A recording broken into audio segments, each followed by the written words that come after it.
I was struggling to find, is there a way that we can hold on to some level of community in spite of this? There's nothing to lose. You know why? Because we never had it. He's just a circus performer. This is his circus, and you can always exit the tent. Part 5, Reckoning. Part of me just wonders, is he laughing at us? Was he laughing at us at the time, and just sitting here thinking, these idiots will believe anything I say just because I'm an authentic Indian yoga guru. We were all kind of under that spell. Once your vision of something or someone is shattered, you can't unshatter it. When somebody like Bikram does what Bikram is accused of doing, assaulting half a dozen women, betraying the trust of tens of thousands of people, it's not always easy to figure out the way forward. There's a desire for justice, of course, but getting it isn't always easy or fair. The stories of the sexual assaults of Sarah Bond and Larissa Anderson and Jane Doe 3 and Maggie Genthner and Dana McClellan and Jill Lawler were brought to the people whose job you would think it was to guarantee justice. The Los Angeles Police Department and the Los Angeles District Attorney. But they decided not to bring charges. And Bikram denied all the accusations. Still, though, the women wanted to force some kind of reckoning for Bikram. So they tried the only other option that the court system allowed: civil lawsuits, suing Bikram for damages. It's now a new lawsuit filed this month has a half dozen women accusing him of sexual assault. For 5 decades, he's built a yoga empire, which right now might be crumbling since 5 former students accused him of rape and one accused him of sexual assault. The 6 women who accused Bikram of sexual assault and rape have always maintained the lawsuits were not about money. They were about justice and acknowledgement. They were about accountability. The jury is in, and as he left court in Los Angeles today, please don't bother, please. One of the most successful yoga gurus in the world is now in a hot mess. I feel vindicated. I'm elated. A woman did win a judgment against Bikram, but it wasn't any of the women who had been assaulted. It was his former attorney, Mickey Jaffa Bowden. My professional relationship ended when I was fired by Mr. Chowdhury. She sued for wrongful termination and sexual harassment. A Los Angeles jury hit Bikram Chaudhry with nearly $7.5 million in damages to his former legal advisor. More than $7 million awarded to one victim. I'm still a little gobsmacked by it, yes. Most reporting focused on the sheer size of the judgment and glossed over the fact that none of the $7 million was going to the women who had been assaulted. In December of 2015, just weeks before Bikram's trial with Mickey began, Bikram and Rajashri filed for divorce. It wasn't like the divorce happened because Rajashri was denouncing Bikram for what he had done. Many people in the community say they hadn't really been together as husband and wife for years. But making it official with a divorce ensured that Rajashri would not be liable for damages in Bikram's cases. And what concerned Mickey's lawyers was that it also gave Bikram a way, on paper at least, to transfer his assets to Rajashri's name so that they would be protected from legal claims, like the $7 million he was not paying Mickey. The divorce settlement gives almost everything to Rajashri, though there's no real indication that she actually received any of it. A judge did order Bikram to hand over much of what remained to Mickey, his company, and a fleet of luxury cars. But the company was basically worthless, and his cars were long gone. He's got a luxury car collection. He moved them out of the state. He's trying to ship them to Dubai. So we went in and got orders from the court saying you cannot move these assets anymore, and he kept doing it. The 6 women who accused Bikram of more serious crimes have not been afforded the kind of justice they hoped for. After endless delays, 5 of the 6 opted for small monetary settlements. Only Jill Lawler remains, hoping to get her day in court. In May of 2017, a warrant was issued for the arrest of Bikram Chowdhury, but not for sexual assault. The warrant was for refusing to pay what he owed Mickey Jaffa Bowden. An arrest warrant issued for a famous fitness expert, a master at yoga known around the world. The founder of Bikram Yoga, accused of hiding assets and now fleeing the country amid allegations of sex assault. Bikram fled the country, but he may not have to stay away all that much longer. In the fall of 2017, he filed for bankruptcy, which could wipe out everything that he owes and could even potentially clear the warrant for his arrest. There are many of us that still communicate with him. I mean, it's not like he's gone. He's just sort of left the building temporarily. I don't know. Who knows if he'll be back in the U.S. It's not like he's some Maharaja or the Wizard of Oz behind a veil. He's super available. I followed him bouncing between Mexico and India and Thailand and Dubai through his daughter's Instagram account. He's not hiding. He's just doing things outside of the United States, including his teacher trainings. Hey, here you go. We're right here in Mexico. Acapulco. This is where it's all at. Bikram Yoga. Teacher training. Bikram Chowdhury still leads 9-week Bikram Yoga teacher trainings twice a year. Be here because it's going to be off the hook. There were 70 students in the fall 2017 training. That's a far cry from his all-time high of 525 students. But it's still 70 people who paid more than $10,000 to study with him. I went to Mexico to meet him at the training he was holding in a hotel in Acapulco. Before Bikram would agree to a recorded interview, he wanted to size me up with no microphones. His assistant brought me up to his suite where I was introduced to Bikram's 2 kids, and then to Bikram, in his signature skin-tight mesh black top and a pair of warm-up pants. "Let her sit next to me," he said. "I know she's not going to sue me for sexual harassment." I was a little nervous, unsure of being on my own in a foreign country with a man accused of violent crimes, and unsure of where the conversation would go.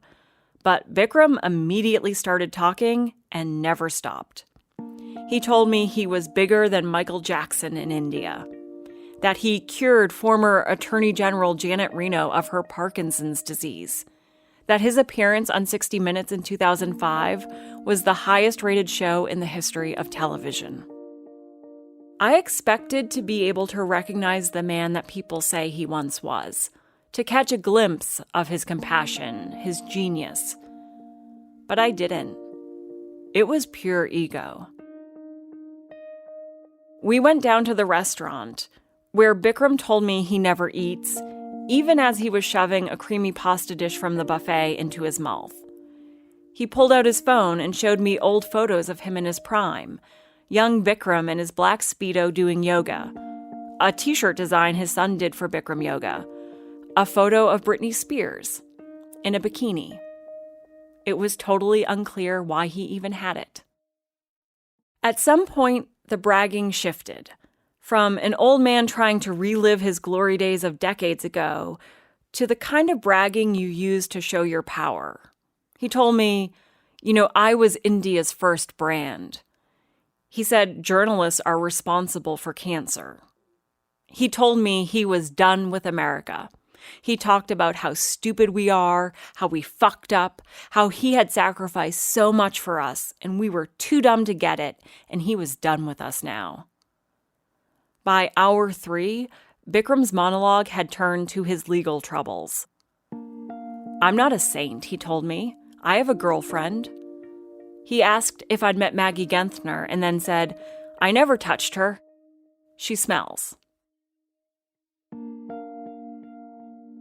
There had been a kind of manic warmth about Bikram when we first met, but by the end of the night, that lightness was gone.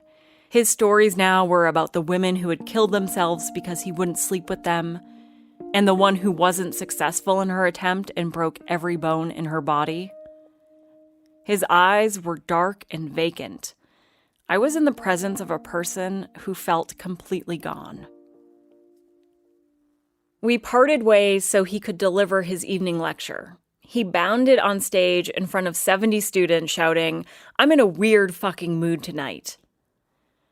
The next day, I got on a plane and went home. Bikram's lawyers wouldn't allow him to give me a formal interview. That was the last contact I had with Bikram Chowdhury. I'm John Bryan. I am a restructuring specialist. Bikram Yoga and its affiliated companies are in bankruptcy. Bikram Chowdhury still owns the company, but has resigned from all day-to-day positions. The person actually in charge day-to-day is John Bryan, the acting CEO. He's a specialist in distressed assets, a turnaround artist, and he's trying to find a path forward in the wake of all the settlements. Which creditor comes first? Who has priority? Who gets money first? If there's only a little bit of money to give to creditors, who's going to get it? Who's not going to get it? But John Bryan doesn't see his job as just making sure the Bikram company gets out from under its financial obligations.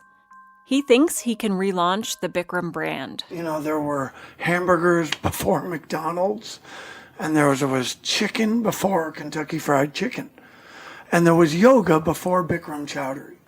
But Bikram did a similar thing. He created a global brand where none existed before. He thinks he can help make Bikram bigger and more influential than ever. We are going to be all about female empowerment. We are going to be the absolute poster child for how you empower women. That's what we're going to be all about. And we're going to show the world that people can come back from these terrible types of problems that this company has had and survive, and not only survive, but thrive. And that's our goal. How do you, I mean, that sounds like a great goal, but how do you do it? But how do you do it with Bikram involved? I mean, how could anything with him still involved be the epitome of female empowerment? When I say involved, he's a shareholder and he was the founder. He did some great things. He did some horrific things. With that said, we're never going to leave the fact that he was the founder and built this company. Ray Kroc is still the founder of McDonald's. Henry Ford was the founder of Ford Motor Company. Now, Henry Ford had some points of view that were anathema to the world. You know what? The name is still on the front of those buildings. Throughout the country, studio owners are weighing that exact question. Do you take Bikram's name off the front of your building? Do you keep practicing, teaching? Tiffany Rhodes Friedman, a studio owner in Manhattan Beach, California, decided to take his name off her business and walk away from his yoga. I think for me, I wanted to be a great teacher. I think when you're brainwashed, you think you're changing people's lives, but ultimately, all that goodness that we think we're doing, is it really good? Or are we just buying into something that's damaging a whole lot of people? And, for me, that's when I had to walk away. I thought, I am in this to help people, to make people feel better. And if I continue to participate in something that is harmful to even one person, then I couldn't do it. I couldn't do it and sleep well at night. For studio owner Eric Jennings from Decatur, Georgia, who's owned his studio since 2002, the decision wasn't as black and white. There are people who just can't accept that the yoga is valid anymore because of its association with Bikram. And I understand that emotionally, but I can't deny my own experience of the yoga and seeing what an amazing practice it is and how profoundly helpful and healing it can be for so many people. But he'd seen the pain in his community and felt like he had to say something. It was enough to cause me to call all my teachers together and to make a formal announcement that we were distancing ourselves. And I published the letter that I wrote terminating my relationship with Bikram Yoga Incorporated. And I posted that letter on my yoga studio website. Still, he was initially reluctant to take Bikram's name off his studio. Largely from fear, because I had created a brand, a local brand, and I was afraid that changing the name would really hurt the business. But when I did finally, a year later, change my name, it was one of the best things that's ever happened to my studio. People came out of the woodwork to thank me.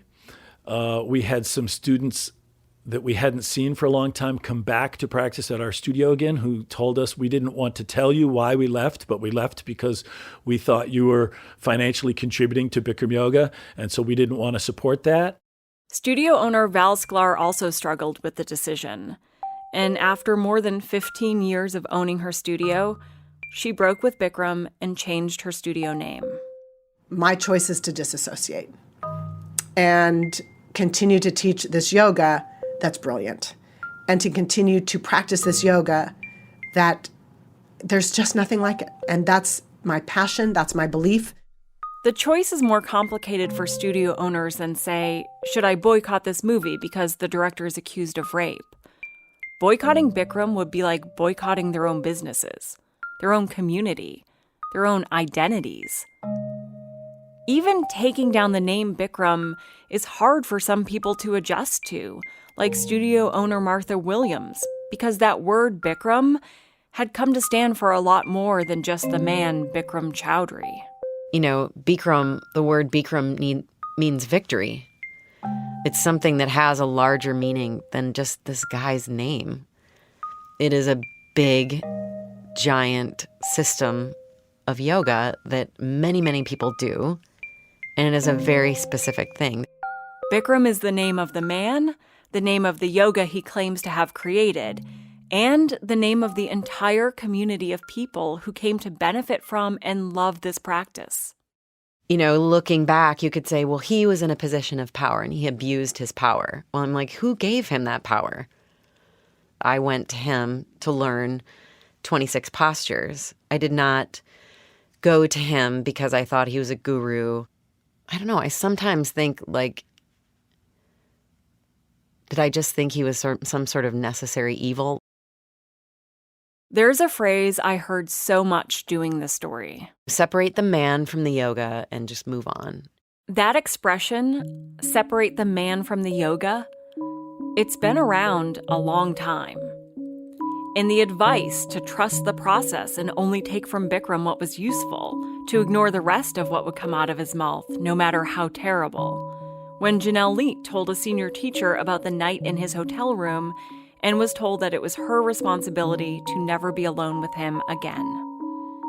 There had long been an attempt to keep bad, fallible Bikram the man separate from Bikram the yoga. That was like a slogan for when the allegations first came out. Jill Lawler heard this line, separate the man from the yoga, over and over when she came forward with her story. And it was an excuse for people to sweep the issue under the rug. They would say, separate the men from the yoga and shut up and do your yoga, instead of actually acknowledging that they had been following and worshiping a rapist for so many years. For decades, this was the way for Bikram's followers to square his actions with their love of the practice. But perhaps the path forward is not to separate the man from the yoga, but to reconcile them. As Benjamin Lohr points out, that's a core tenet of the yoga itself. Hatha yoga is predicated on the resolution of dichotomies and resolving these kind of opposites. And there's one etymology of hatha, which may or may not be correct, where ha is sun and tha is moon. And hatha yoga is kind of resolving these opposites. And Bikram certainly contains those opposites. I needed to reconcile those things too. And in trying to do that, I kept thinking about something else I learned when I was in India, something I heard from almost everyone I spoke with. The very center of Bikram's identity, the detail he sold all his students on, it's a lie. He was not a high-level expert in advanced yoga. That, at least, I know very well. Bikram was never a child yoga prodigy. He was never a yoga prodigy at all. He didn't come to Ghosh's college until he was a teenager, and he learned weightlifting and massage. Bikram was more known as a very skilled masseur. Mukul Dutta was also a student of Bikram's guru Bishnu Ghosh, and he told me one more detail about all those yoga championships Bikram said he won. Around what year would the National India Yoga Championships have started? National? Wasn't there... When did the National Yoga competition start? National Yoga competition started much later. Much later. That time my master was not alive. That was much later. There weren't national yoga championships until the 1970s, after Bishnu Ghosh died and after Bikram left Calcutta. Each lie in and of itself is simple. Maybe not even all that important, but taken together, they change everything. We all believed without question that he had grown up a yogi, a gifted yogi, a champion. And everything Bikram had, all his power and respect and authenticity, came from this. There is no pretending Bikram never happened. There's no erasing his name from the history books. His legacy is spread too far and too wide. But Bikram Choudhury didn't make Bikram Yoga the phenomenon he did all on his own. I feel like studio owners like myself should share the credit in making Bikram Yoga the phenomenon that it became. All credit to Bikram for creating it and for disseminating it, distributing it, proselytizing for it. But I want some of the credit for making it accessible to the population that practices at my studio. There are so many people who have opened studios and taught this yoga and spread it far and wide, to lots of students who never even knew that Bikram was an actual living person. And if Bikram Yoga is bigger than just Bikram Choudhury, then maybe it's possible for the practice to evolve and transcend his shortcomings as a human being. Maybe there is a way to take the good in what Bikram created and move forward. That's what Jill Lawler is trying to do. I didn't practice for years. I missed it the whole time. I recently came back and started practicing. It's a whole new kind of practice for me. Jill doesn't practice at studios that still use Bikram's name or are owned by people who support him. And now when she walks in a studio, she no longer has secrets. People know what happened to her. And the reason it was hard for me to do it for a few years is because I couldn't separate the man from the yoga, and I didn't really want to. So Jill had started doing Kundalini yoga. And I was going every day, and I loved it. And then I started researching the founder, Yogi Bhajan. Guess what? He's also been accused of like similar things as Bikram, and that was really disheartening. I was like, fuck. Like, is there a style of yoga that isn't founded by a rapist? Stephanie Simon wrote a history of yoga in America called The Subtle Body. And she says the problem of sexual abuse is widespread. Bikram's scale of abuse, I think, is notable, but the fact that he abused his devotees is not special. That is true of almost every single Indian guru who came to America. There are very few that you can point to that are clean. It's a huge dilemma for a lot of people who love yoga. How do you make sense of a practice that has healed you, coming from a guru who has revealed himself to be a predator? They both have these founders that are accused of these things, but the yogas both made me feel so good. So, like, am I deceiving myself by not doing them? Like, who's punishing who kind of thing?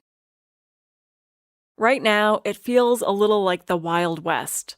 This community went from operating under the strictest of confines, only Bikram's class, only Bikram's way, only by Bikram teachers, to an uncertain future where it's up to them to define what they practice and what they teach, and how.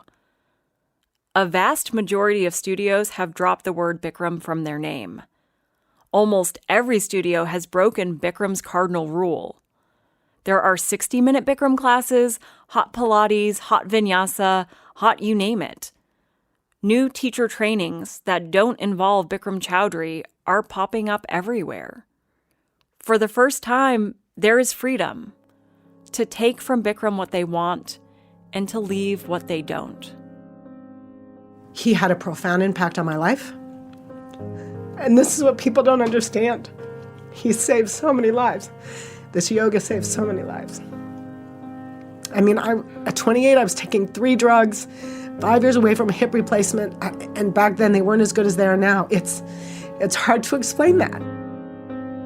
At a certain point, it's not helpful to denigrate the success stories of Bikram yoga, because if people are coming up to you and telling you that this yoga changed my life for the better and this yoga allows me to walk normally and hold down my job, you should take them seriously. They're not just crazy-eyed cultists. They're really thoughtful people. I wish life were black and white and simple, but it's really, really messy. But that's the reality that we're faced with, and we have to find ways to come to terms with both. It was such an important part of my life. I just love my body in those postures. Yeah. I love feeling the shift of the weight on my foot, on my standing foot. I love the feeling of having that perfect contraction in your leg where you're not hyperextending and you're just contracting just enough, and finding that balance in standing bow where it does feel effortless. I mean, he's created a yoga that has healed and helped tens of thousands of people at minimum, and that has hurt and destroyed thousands of lives. And there's no arguing with either sides of those coins. I do think that the yoga has a huge potential to help people transform. And maybe there will be a day when people can do the yoga and not even know that there was ever this creepy fucking dude with a skullet behind it. I think there has to be like a new era. It's officially upon us.